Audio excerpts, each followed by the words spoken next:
Hey everyone, it's Andy with Guitar Interactive Magazine, and for review today I've got an iD22 audio interface from UK company Audient. You see it sitting on the desk here next to me. It's a desktop format, comes in a metal chassis, it's USB 2 connected, and it's got two of Audient's own microphone preamps built into it, and they're the same units that go into the large sort of format consoles that Audient make. One of the channels has a JFET driven DI on it, which promises to be quite interesting. And as well as the analog in and outputs, it also has an option of either SPDIF or ADAT digital connectivity. So let's have a look at what it's got on the front panel. We'll have a look at the connections on the back, and then have a chat about what it's like in use. Okay, nice simple front panel, input section, monitor section. Each input channel has a dedicated gain knob and the small toggle switches which operate on phantom power, the 10 dB pad, polarity reverse, and the low frequency cut. And although there are no LEDs to show status, the switches are quite easy to see and they're nice and solid so that when they're set, they're not going to move accidentally. There is no input monitoring at all, not even a signal level LED or a clip LED on this, so you have to rely on software metering.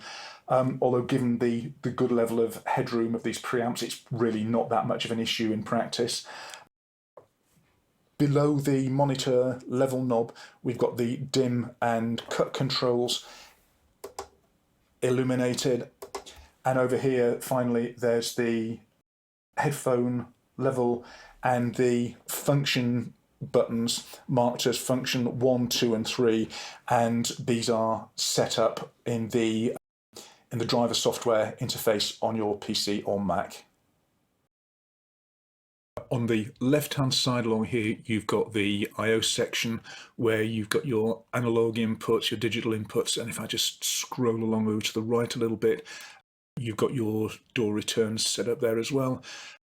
Input metering, level controls, you can set channels to stereo, mono, do your panning and so on and so forth, and scribble strip down at the bottom that you can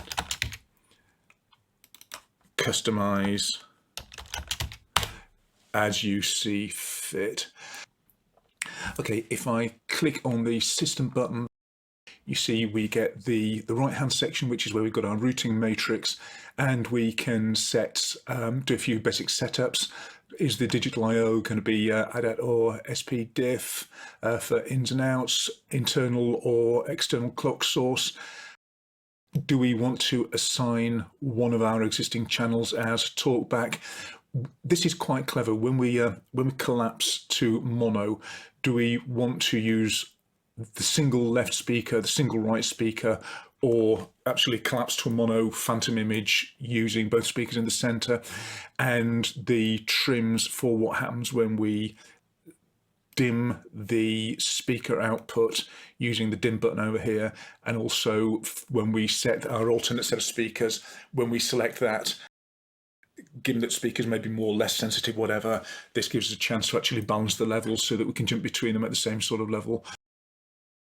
And then just going back to this middle section for a moment, we've got the control over what we actually see. Let me just close down the system part so we get a bit more of that.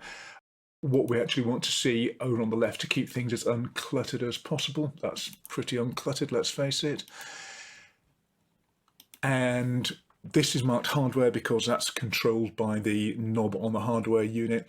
And then if I just click on the hardware unit, you can see we've got the dim and cut features which come on based on the dedicated buttons. And then as I've got set up here, I've got the sum to mono, the alternate speakers, and the polarity flip. And if I just come over and do a right click there, you see I can actually set that to be operated by one of the function buttons on the hardware unit itself. Okay, rear panel sort of relatively busy, but taking it through logically, we've got combi sockets for the inputs to channel 1 or 2 for microphone and line inputs with a dedicated DI on channel 2, send and return pair for each of the channels. And just moving along this way a little bit, we've got two sets of monitor outs for the main and alternates, optical connectors for the digital connectivity, USB 2 socket, untethered power input for the wall wart power supply, and finally a single headphone jack there. Okay, that's what it does, but what does it sound like? And the answer is it sounds absolutely fantastic. The preamps and converters in the iD22 are definitely a step above what you would expect to get in an audio interface. It just has that quality of making everything that you put through it. It comes out sounding just like it goes in, but somehow a little bit more euphoric, a little bit bigger, a little bit richer, just a little bit better. So utterly and completely recommend this based purely on the sound quality. As always with an audio interface, you have got to make sure that the functionality does what you need, but also do remember that because you've got that digital connectivity, you can add channels if you need them, depending on your needs and your budget. But purely based on sound, this is a step above. Great piece of kit, well done Audient. It's been a pleasure to review. So, Andy Picker with Guitar Interactive Magazine, and I'll catch up with you next time. Bye now.